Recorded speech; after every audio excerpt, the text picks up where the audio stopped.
అందరికీ నమస్కారం. ఈరోజు మనతో దూసలపూడి రమణ రాజు గారు ఉన్నారు. కాకినాడలో వీరి గురించి అందరికీ తెలుసు. సో నా మంచి సోషల్ వర్కర్, అదేవిధంగా స్వార్థం లేకుండా ఎవరికి ఏ పని కావాలో చేసి పెడుతూ ఉంటారు.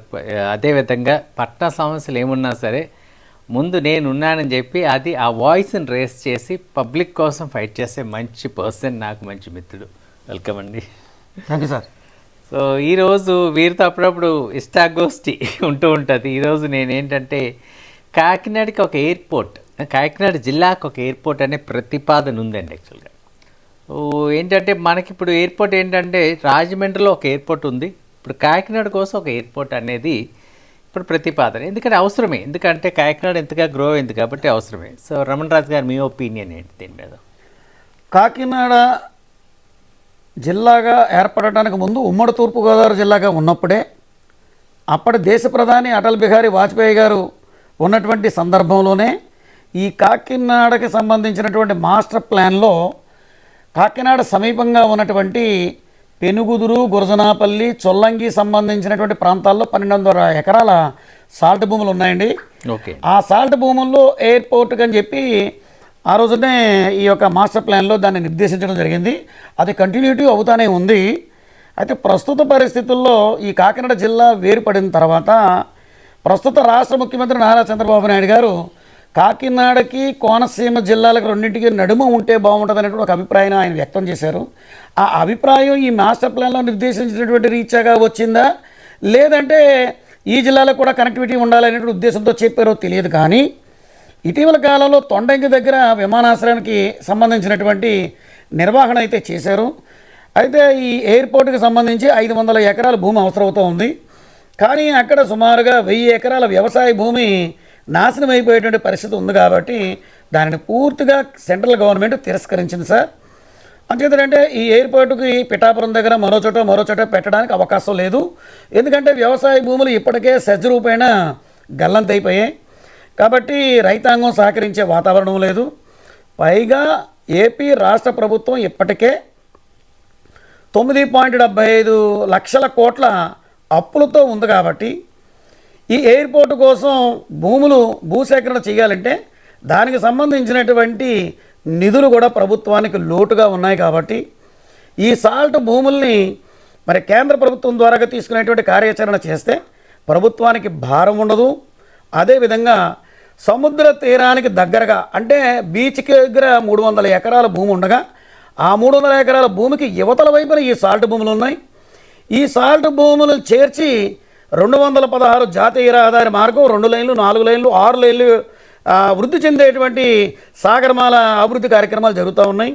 కాబట్టి ఎటువంటి ఖర్చు లేకుండా శరవేగంగా ఈ ఏర్పాటు జరిగేటువంటి అవకాశం కలుగుతూ ఉంది.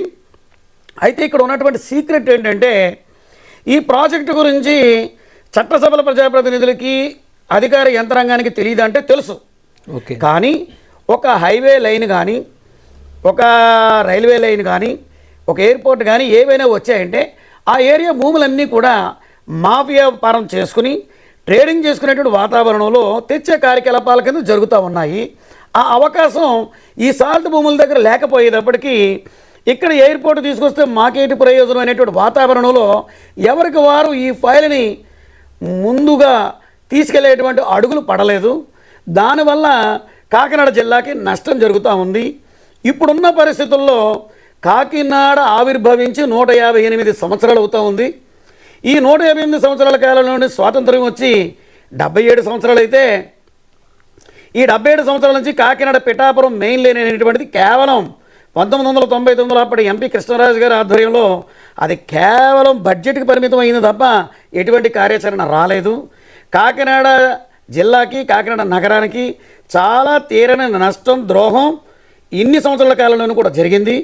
ఎంత నష్టం జరిగినా సరే కూడా దాన్నన్నింటినీ మించి శరవేగమైనటువంటి అభివృద్ధి ఈ రోజున కల్పవృక్షంలాగా, కల్పతరువులాగా ఈ సాల్ట్ భూముల ద్వారాగా ఈ యొక్క విమానాశ్రయం వచ్చేటువంటి అవకాశం రావడంతో అటు సాగరమాల అభివృద్ధితోటి, ఇటు నేషనల్ హైవే అభివృద్ధితోటి, కోనసీమ, కాకినాడ జిల్లాల యొక్క కనెక్టివిటీతోటి అద్భుతంగా వృద్ధి చెందేటువంటి అవకాశం కలగడం పట్ల ప్రజలు చాలా సంతోషంగా ఉన్నారు సార్.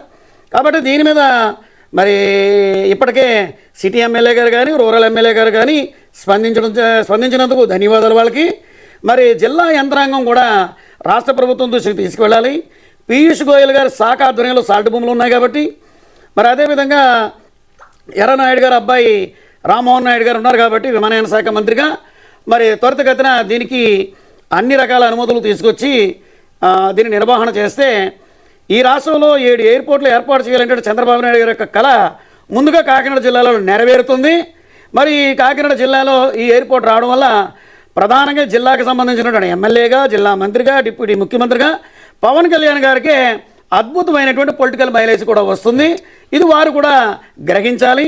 మరి అదేవిధంగా కేంద్ర బడ్జెట్ కూడా ఇప్పుడు తయారవుతుంది కాబట్టి ఈ బడ్జెట్లో 20 ఏళ్ల కాలం నుంచి ఎటువంటి అతిగతి లేకుండా ఉన్నటువంటి కాకినాడ పిఠాపురం రైల్వే మెయిన్లేని కూడా వారే బాధ్యత వహించి, ఎందుకంటే ఇప్పుడు భారతీయ జనతా పార్టీలో ప్రధాన భూమికగా ఉన్నటువంటి నల్లారి కిరణ్ కుమార్ రెడ్డి గారు ముఖ్యమంత్రిగా ఉన్న సమయంలో మరి వారు రాష్ట్ర విభజన సమయంలో ఈ మెయిన్ లైన్కి మేము భూములు సేకరించి ఇస్తామని ప్రభుత్వం ద్వారాగా అన్నీ కూడా చేసి ఉన్నారు. భూములు కూడా కొన్ని సేకరించారు.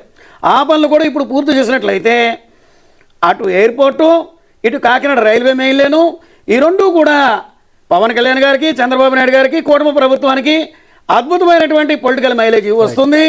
కాకినాడ జిల్లాకి సరగవేగమైనటువంటి అభివృద్ధి వస్తుంది. కాబట్టి ఇది రాజకీయాలకు అతీతంగా వర్గ వైషమ్యాలకు తావు లేకుండా జరుగుతున్నటువంటి డిమాండ్ని ప్రధానమంత్రి గారు ఆమోదిస్తారనేటువంటి అభిప్రాయం సర్వత్రా ఉంది. మరి వారు నెరవేర్చాల్సినటువంటి బాధ్యత వారి బుధస్కంధాల మీద ఉందని పౌర సంక్షేమ సంఘంగా భావిస్తున్నాం సార్.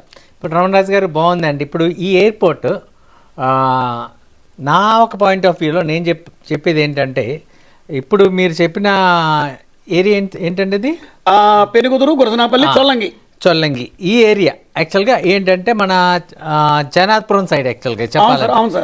ఆ ఏరియా రావడం అడ్వాంటేజ్ ఏంటంటే ట్రాఫిక్ ఇటు వస్తే ఏంటంటే మళ్ళీ ఈ ట్రాఫిక్ మూవ్మెంట్ అంతా ఏంటంటే మళ్ళీ సిటీ మేంచి ఉండాలి.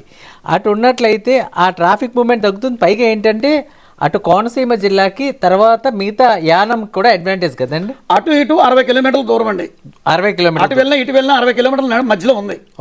ఓకే అండి. కాబట్టి ట్రాఫిక్ ప్రాబ్లమ్స్ ఉండవండి, వ్యవసాయం పాడు చేసే పని ఉండదు, రైతాంగానికి ఇబ్బంది ఉండదు, సముద్ర తీర అభివృద్ధికి సంబంధించినటువంటి ఆటంకాలు ఉండవు సార్. ఉండవు. ఓకే. ప్రధానంగా ప్రభుత్వం మీద ఎటువంటి ఆర్థిక భారం ఉండదు. ఇది చాలా ఇంపార్టెంట్ పాయింట్ యాక్చువల్గా.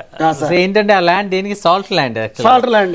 ఇప్పుడు ప్రజెంట్ 1200 ఎకరాల భూముల్లో దాదాపుగా ఒక 200 ఎకరాల భూమి ఎటువంటి కేంద్ర అనుమతులు, రాష్ట్ర అనుమతులు లేకుండా చేపల చెరువులకు వినియోగం చేస్తామన్నారు అనధికారికంగా. దీన్ని ఇలాగే వదిలేస్తే అది అన్యాక్రాంతం అయిపోతుంది తప్ప ప్రజోపయోగం కలగదు. కాబట్టి ప్రజోపయోగం చేసేటువంటి వాతావరణాన్ని తీసుకొస్తే ఇటువంటి దురాగతి లేకుండా అభివృద్ధి చెందగలిగినటువంటి అవకాశం, పైగా శాశ్వతంగా మోడీ గారికి, అమిత్ షా గారికి కీర్తి దక్కేటువంటి అవకాశం కూడా దీనివల్ల కలుగుతుందండి. సో ఈ యొక్క ఎయిర్పోర్ట్ వచ్చినట్లయితే ఎంత మైలేజ్ ఉంది? ఖచ్చితంగా అండి, ఖచ్చితంగా 100%.